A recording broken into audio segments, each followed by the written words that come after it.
Di tengah gempuran kue-kue kekinian dan modern, masih ada kue jadul yang tetap eksis dan bertahan. Salah satunya kue Subadra dan kue sagon bakar dari Sukabumi, Jawa Barat. Berbahan baku sama, yaitu tepung tapioka, namun memiliki tekstur dan rasa yang berbeda.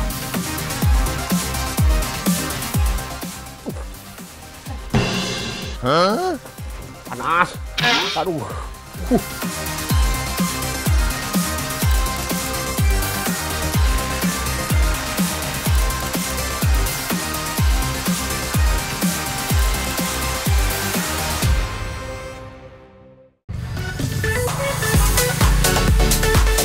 Sejak tahun 1970, Desa Cibolang Kaler, Kecamatan Cisaat, Kabupaten Sukabumi, merupakan tempat produksi kue-kue jadul.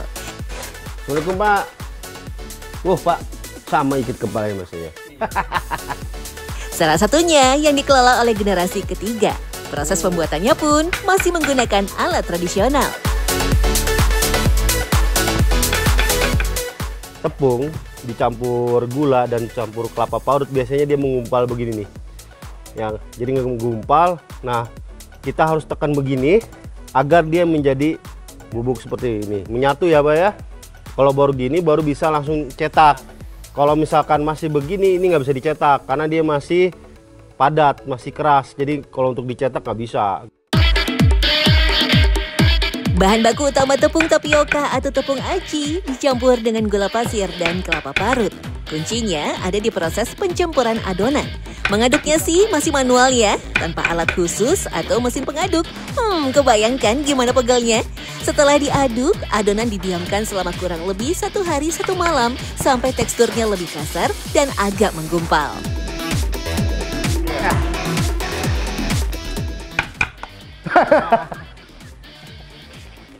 Berhasil tuh. Ini kagak. Ini bukan bulat, Pak. Setengah bulat ini. Patah, robek tuh ya. Jadi memang untuk membuat Subadra nyetak ini nggak mudah, sangat nggak mudah ya. Jadi emang harus benar-benar ditekan, gerakan tangannya cepet, baru dia bisa keluar ya secara sempurna. Nih kalau ini saya gagal itu. Dia bentuknya kayak ini ya, kepala ikan tuh. Ya, kayak ini kayak kepala roket ya, tapi nggak ada badannya. Emang susah ya Pak Heri ya. Kue Subadra zaman dulu yang original berwarna putih, namun sekarang sudah berwarna-warni. Meski dicetak menggunakan alat khusus yang terbuat dari kayu, tapi ternyata sulit juga tuh, karena setelah ditekan, adonan bakal lengket dan susah terlepas dari cetakannya. Nah, ya lebih keras lebih bagus ya. iya. Ois, nah baru kita gini ya. Bagus. Berhasil tuh. Ya, jadi tipsnya itu kalau untuk buat Subadra ini kita nekennya jangan pakai ini. Tapi yang di sini deket jempol. Jadi nekennya bukan gini. Kalau nekennya gini berarti itu ngeluarin tenaga dalam.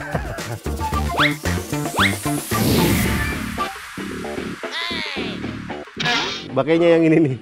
Ya, di samping di bawah jempol ini jadi gini. Kayak orang mijet aja. Kalau orang urut gitu kan biasanya gini. Nah, nekennya gini. Jangan pakai ini. Kunci rahasianya saat adonan ditekan ke cetakan. Harus kuat dan full tenaga. Kalau kurang kuat, adonan tidak menempel sempurna. Nah, kalau sudah menempel, cara melepaskannya tinggal diketuk-ketuk dengan pukulan kayu seperti ini.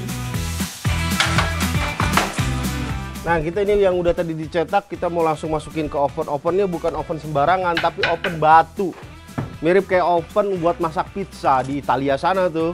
Nah, ini kalau ini dari tahun 80. Kenapa dia pakai harus oven batu, bukan oven yang biasa pada umumnya? Agar suhunya stabil dan matangnya merata, ya. Jadi kalau misalkan pakai batu bata ini kan, dia panasnya tuh ngumpul di tengah aja tuh. Makanya dia nanti jadi ngembang. Dalam satu oven bisa muat sampai 7 loyang dengan api yang berasal dari kayu bakar di dalam oven. Nah, untuk proses pemanggangannya memerlukan waktu 10 sampai 15 menit.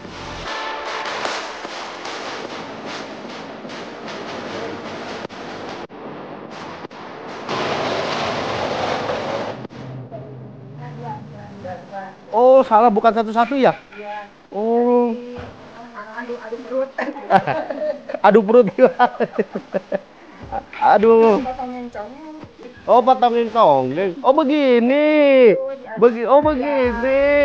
Oh, jadi kalau masukinnya nggak satu-satu ya, dua-dua ya. Adu-adu tonggeng namanya ya. Adu perut. Oh, adu perut. Kue Subadra memang sudah jarang ditemui. Produk UMKM pun dijual ke pasar maupun toko oleh-oleh di kota Sukabumi. Soal rasa, paling pas dinikmati saat baru matang. Walaupun teksturnya keras, tapi tidak seret di tenggorokan. Teksturnya sih seperti kue sagu yang mudah lumer di lidah. Masyarakat Cibolang Kaler, Sukabumi juga percaya warna khas merah putih kue melambangkan semangat dan rasa tulus dalam melakukan pekerjaan. Selain kue Subadra, kue jadul khas Sukabumi ada juga kue sagon bakar. Lokasi pembuatan yang masih hits dari tahun 2000-an sampai sekarang di daerah Ciaul, Kecamatan Cikole, Kota Sukabumi. Bentuk sagon bakar berbagai macam, ada yang persegi panjang, kotak maupun lonjong.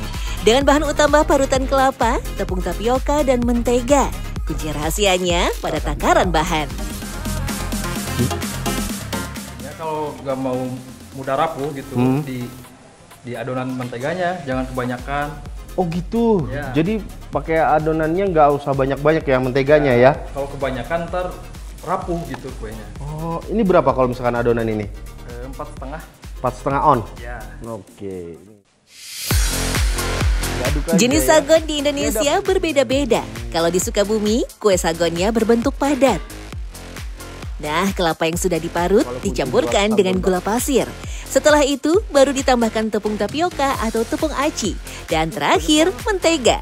Proses mengaduk adonan tidak sembarangan ya, meski tanpa alat, tapi mengandalkan skill tangan. Ini kenapa kalau meja pencetakan ini harus terbuat dari marmer? Kenapa nggak kayu aja gitu yang lebih licin? Ini kan lengket ya tuh. Kenapa alasannya? Biar gak lengket, Mas. Terus Biar suhunya stabil. Ini Meja marmer khusus sudah diberi ukuran dengan pembatas dari penggaris besi. Karena prosesnya manual, sehingga membutuhkan waktu yang cukup lama. Belum lagi sarung tangannya yang sering lepas dan licin juga menyulitkan untuk memipihkan adonan. Dalam satu cetakan, biasanya membutuhkan 2 adonan agar teksturnya padat dan merata. Jika biasanya rolling pin atau alat penggiling adonan terbuat dari kayu yang ringan, tapi khusus untuk kue sagon, rolling pinnya terbuat dari besi yang berat. Fungsinya untuk memastikan seluruh permukaan adonan memiliki ketebalan konsisten dan membentuk adonan menjadi pipi sempurna, seperti kulit pie, pizza, atau pembuatan mie. Memipihkan adonannya ya. Ternyata nggak mudah. Kenapa nggak mudah? Karena kita harus pakai tenaga nekennya. Sedangkan roll pinnya ini bukan roll pin kayu, tapi roll pin besi 15 kilo nih. Jadi kayaknya nggak usah nge-gym saya ya. Nggak usah fitness, kayak udah gini aja udah lumayan di tangan itu. Wah, ya kan? Semakin dia menggumpal adonannya, semakin berat kita ngerollnya. Proses penggilingan juga membantu mengeluarkan gelembung udara yang terperangkap dalam adonan dan menghasilkan tekstur akhir yang lebih halus dan tebal. Uniknya, pemotongan menggunakan alat khusus terbuat dari besi dengan roda pemotong di bawahnya. Ya, mirip seperti alat pemotong pizza. Bedanya roda alat pemotong sagon lebih banyak. Hah? Miring dikit, Mas. Miring. Iya. Ternyata nggak gampang ya, padahal cuma ditarik mundur ya. Udah lurus nih. Udah lurus ya? Ya. Berarti saya miring mulu ya? Iya. Waduh, bahaya. Kelihatan nih, kelihatan di sini. Oh, jadi nggak lurus ya? Oh, jadi emang harus pelan-pelan ditekan, baru mundur kita ke belakang ya? Iya gitu ya. Oke, perhatiin lagi ya Mas ya. Mudahan saya kembali ke jalan yang lurus ya, jangan yang miring. Amin.